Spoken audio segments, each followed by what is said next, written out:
जय हिंद दोस्तों, जैसे कि आपकी DVPST चालू होने वाले हैं यूपी पुलिस के, तो कुछ बच्चों के कमेंट आ रहे थे कि भैया इसको भी बारे में बता दीजिए मेडिकल वाली वीडियो में। तो बिल्कुल सही कह रहे थे, क्योंकि देखिए जैसे पेपर होता है उसके बाद ये भी एक आपकी भर्ती प्रक्रिया का एक चरण है, और इसको भी आपको अच्छे से तैयारी करके जाना चाहिए और आपको पहले से पता होना चाहिए कि क्या क्या होने वाला है आपके साथ, जिसके लिए आप पहले से ही सचेत रहें। तो देखिए मैं इस वीडियो में आपको सबसे पहले बताऊंगा डॉक्यूमेंट्स, और फिर किसी के डॉक्यूमेंट के नाम पे भी कुछ गलती होती है उसके बारे में बताऊंगा। और कुछ भाइयों की जो है हाइट में थोड़ी कम रहती है, तो जिसकी ज़्यादा कम है तो उसका तो कुछ नहीं हो सकता, लेकिन जिसकी थोड़ी बहुत कम है तो उसको भी कुछ टिप्स दूंगा कि जिससे वो फिट हो सके। तो सबसे पहले बात कर लेते हैं कि आपको ले क्या जाना है। देखिए DV होगा सबसे पहले आपके डॉक्यूमेंट वेरिफिकेशन, तो आपको अपने डॉक्यूमेंट सबसे पहले अच्छे से तैयार कर लेना है। तो डॉक्यूमेंट्स में क्या है कि आधार कार्ड तो देखिए आपको ले ही जाना है, वो तो आपको पता होगा कि बिना उसके वेरिफिकेशन ही नहीं होगा, आपकी पहचान ही नहीं होगी।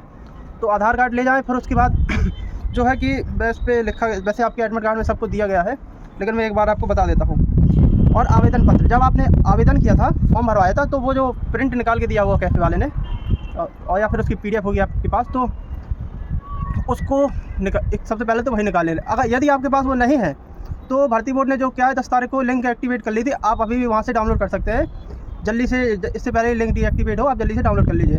तो आवेदन पत्र हो गया। फिर उसके बाद फ़ोटो, हाँ, और जो आपका एडमिट कार्ड है, एडमिट कार्ड में क्या है कि वो आपका एक जमा हो जाएगा उसका, और उस पर आपको फ़ोटो चिपकानी है। तो एडमिट कार्ड क्या है कि रंगीन ही निकलवा लें अपनी फ़ोटो, जिससे अच्छी स्पष्टता दिखाई दे, और उस पर एक फ़ोटो चिपका के जानी है। तो फ़ोटो तो लगनी है तो घर से ही चिपका ले जाए मैं तो कहता हूँ, और नहीं है तो एक अपने साथ गोंद ले जाए, वहीं पर चिपका लेना। और देखिए एक प्रति जमा हो जाएगी उसकी, एडमिट कार्ड भी आपका जमा हो जाना है, तो आप एक एक्स्ट्रा ही निकला कर रख लीजिए, या फिर PDF डाउनलोड कर लीजिए अपने मोबाइल पे, जो आप भविष्य में कभी निकला सकें। तो एडमिट कार्ड हो गया, फ़ोटो हो गई, 2 फ़ोटो ले जाना, एक और ले जाना, और फिर उसके एक फ़ोटो युक्त पहचान पत्र। तो फ़ोटो युक्त पहचान पत्र में कुछ भी, आधार कार्ड ही चल जाएगा, लेकिन हाँ, जिसका आधार कार्ड वेरीफाइड नहीं है उस पर आपको पेपर देते समय पता पड़ा होगा, उस पर लाल एडमिट कार्ड में लिखा रहता है कि आपका आधार कार्ड वेरीफाइड नहीं है। तो आप कुछ भी पैन कार्ड या अपना ड्राइविंग लाइसेंस भी ले जाएं, ठीक है।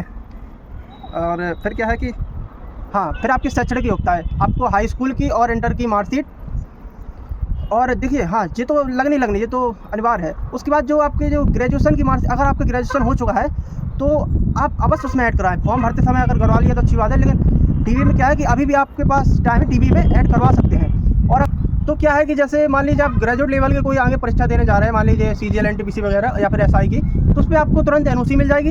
और उसमें भी कई विभाग होते हैं, कई कार होते हैं, जैसे आपको ऐसी चौकी थाने की या फिर रोड में कहीं ड्यूटी लग जाती है, आपको पसंद नहीं है, तो आप कोई अच्छी जगह बैठना चाहें कंप्यूटर वगैरह में, वैसे उसके लिए तो कंप्यूटर योग्यता होती है, लेकिन उसमें कई विभाग होते हैं पुलिस पे।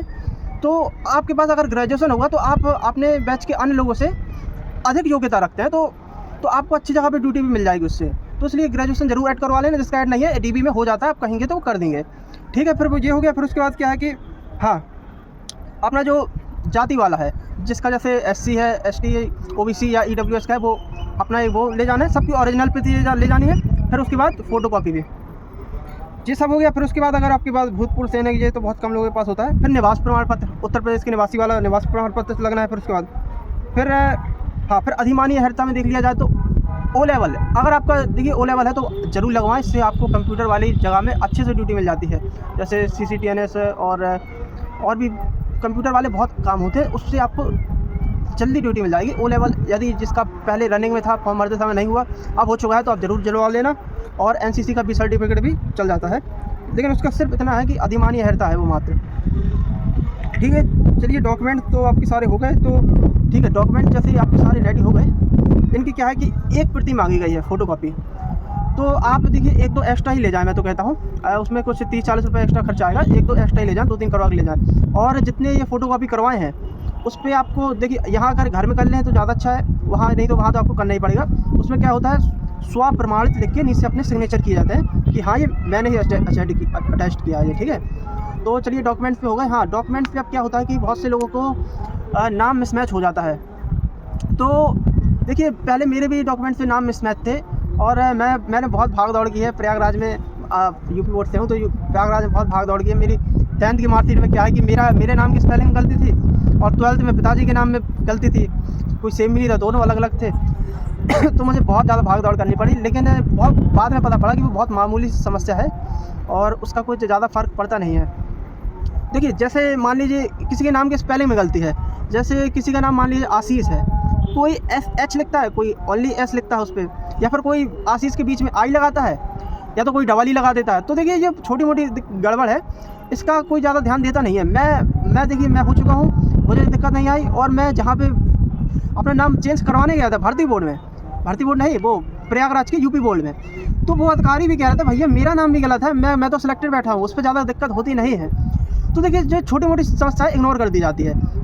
और किसी लोगों के ऐसा हो जाता है कि नाम के आगे कुमार लिख देते हैं बीच पे, या फिर पिताजी के नाम में श्री वगैरह लिख देते हैं, तो उसमें क्या है। और किसी का क्या होता है कि एक जगह सरनेम लिखा है, एक जगह सरनेम नहीं लिखा है। तो इसमें क्या है कि आप ऐसा करिए, एफिडेविट बनवा के ले जाएँ, तहसील में जाएँ अपनी, और शपथ पत्र उसमें सब लिख दें अच्छे से कि ऐसा ऐसा है कि मेरे में इसमें ऐसी दिक्कत है, ऐसे दिक्कत है, मैं पूरी जिम्मेदारी लेता हूँ, तो एफिडेविट ले जाएँ। देखिए, जब मेरा यूपी पुलिस कांस्टेबल का जब डीबी हुआ था ना, तो मेरे पास तो मार्कशीट ही नहीं थी। क्या हुआ था, जब मार्कशीट सुधरने को डाल देते हैं हम यूपी बोर्ड में, तो वो ओरिजिनल कॉपी जमा हो जाती है मार्कशीट की। तो उस समय मेरी कॉपी वहीं यूपी बोर्ड प्रयागराज में जमा थी, और उसको सुधरने में बहुत समय लगता है, 5-6 महीने, कम से कम 6 महीने लग जाता है, 3 महीने भी हो जाता है अगर आपकी जुगाड़ अच्छी। तो मेरा तो भाई वहाँ पे जमा था, मेरे पास तो मार्कशीट नहीं थी, मेरी डीबी आ गया था। तो देखिए, तो मैं बिना मार्कशीट के ही पास हो गया था। क्या किया था, फ़ोटोकॉपी ले गया था और साथ में एफिडेविट बनवा लिया था। तो वहाँ जो एसडीएम बैठे थे, उन्होंने फ़ोटोकॉपी से स्कैनर लगा होता है, स्कैन किया तो उस पर मेरी सारी जानकारी आ गई थी। वहाँ पे देखिए, उन लोगों को सिर्फ इतना देखना है आपका कि कहीं ये फर्जी मार्कशीट तो नहीं लिए, इसने वाकई में पढ़ाई की है, वाकई में पास हुआ है। उन लोगों को छोटी मोटी आपकी एरर से कोई दिक्कत नहीं है, तो उसके लिए आपको ज़्यादा घबराने की ज़रूरत नहीं है। और जो थोड़ी बहुत समस्या है, तो उसमें आप एफिडेविट बना दीजिए, वो सब चल जाएगा, वो कोई ज़्यादा बड़ी समस्या नहीं होती है। तो चलिए, शायद डॉक्यूमेंट के आपकी डाउट क्लियर हो गए हैं। तो अगली बात आते हैं कि कुछ लोग को जो है हाइट में कमी रहती है। तो जब कांस्टेबल का जब मेरा भी डीबी था, तो मेरी भी देखिए ज़्यादा हाइट नहीं है, मेरी 168.8 हाइट है। और कहीं कहीं क्या होता है, 1-2 सेंटीमीटर का अंतर निकाल देते हैं। तो मुझे भी उस समय बहुत ज़्यादा, मैं भी पैनिक था कि भाई ऐसा ना करें कि मुझे भी बाहर कर दें। तो देखिए, मैं बहुत उपाय करके गया था। सबसे पहले तो मैंने 2 महीने बाल नहीं कटवाए थे, मैंने अपने बाल बड़े कर लिए थे। और जब जा रहे थे बालों में धूल लगा लो तो उसकी थोड़ी विड्थ बढ़ जाती है, ठीक है। और वो तो ठीक है, लेकिन उसके बाद पता पड़ा कि खड़े होने का, देखिए मैं डीबी में तो अच्छा स्टाफ था, जहाँ पे हमारा डीबी हुआ था वहाँ तो पास हुए थे। लेकिन हाँ, जब मेडिकल होता है वो अपने डिस्ट्रिक्ट में होता है। मेरे महोबा डिस्ट्रिक्ट में क्या है कि हमीरपुर वालों का जो है हुआ था महोबा में पहले डॉक्यूमेंट वेरिफिकेशन। तो उन लोगों ने बताया कि, मेरे दोस्त भी हमीरपुर का, तो उसने बताया कि यहाँ पे जो महोबा में है ना, लोगों की 90 लोगों की पहले से कहीं और नप चुकी, 1-2 सेंटीमीटर का अंतर निकाल दे रहे हैं, और फालतू में फेल हो जा रहा है बच्चा, जिसकी हाइट है भी 168 प्लस। तो मेरे दोस्त ने मुझे कहा था, देख रहा तुम मेडिकल में जब जाओगे महोबा में, तुम फेल हो जाओगे पक्का। तो वहाँ पे मुझे बहुत समस्या आई थी, तो मैंने कई उपाय किए थे। देखिए, उस पर मैं पास हो गया था। मेरी कितनी आई थी वहाँ, कम निकाली गई थी, लेकिन मेरी 168.2 निकाली थी। तो हाँ, वहाँ पे बहुत गलत नापते हैं, लेकिन अन्य लोगों की तुलना पे मेरी हाइट इतनी भी कम नहीं निकाली गई, मेरी मात्र 0.6 सेंटीमीटर कम निकाली गई, जबकि सब लोगों की 1 सेंटीमीटर से 2 सेंटीमीटर घटा दे रहे थे।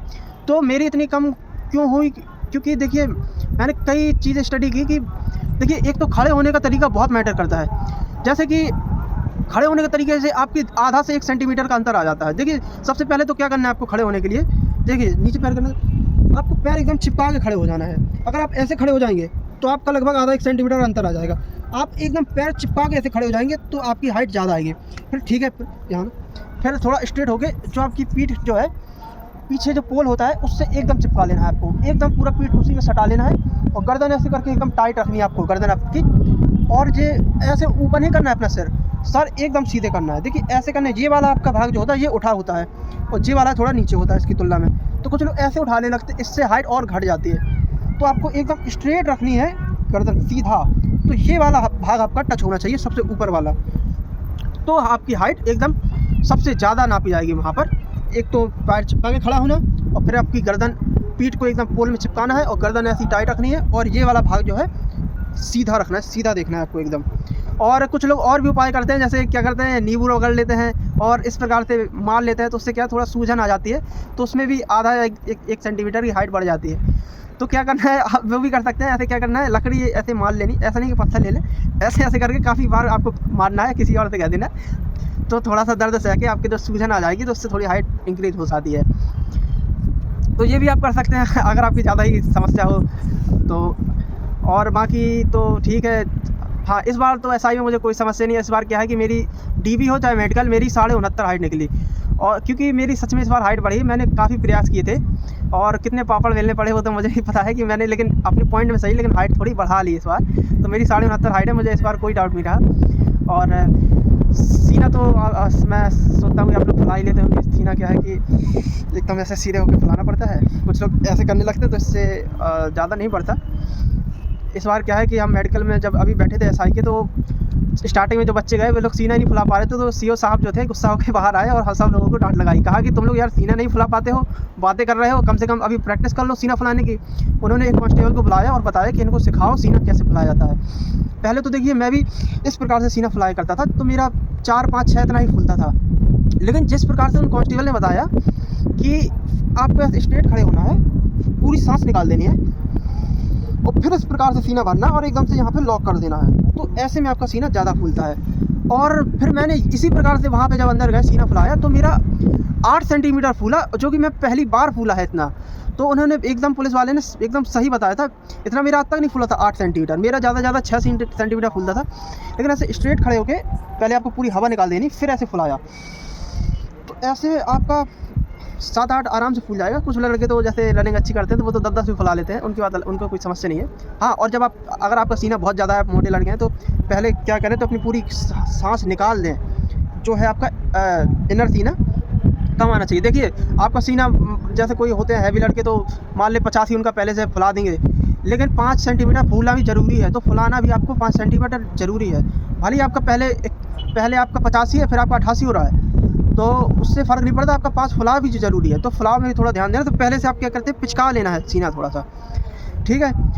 तो सीना फुलाने मुझे नहीं लगता ज़्यादा समस्या आएगी लड़कों को, और इसमें लोग बाहर करते भी नहीं है, जहाँ तक कि स्टाफ लोग, कुछ लोग होते हैं, कुछ लोग स्टाफ के ऊपर निर्भर करता है, जैसे पुलिस वाले तो नहीं करते, अब डॉक्टर लोग शायद करने लगते हैं। तो आई होप आप समझ गए होंगे। अगर मैंने कुछ छूट गया है, आपको कोई और समस्या आ रही है तो कमेंट में ज़रूर बताएं कि भैया ये समस्या, मैं आपको रिप्लाई दूंगा। एक तो क्या है कि बहुत ज़्यादा कमेंट आते हैं तो मैं दे नहीं पाता हूँ, उसके लिए क्षमा करें। बाकी ठीक है, तो आज के लिए इतना ही। जय हिंद, जय भारत।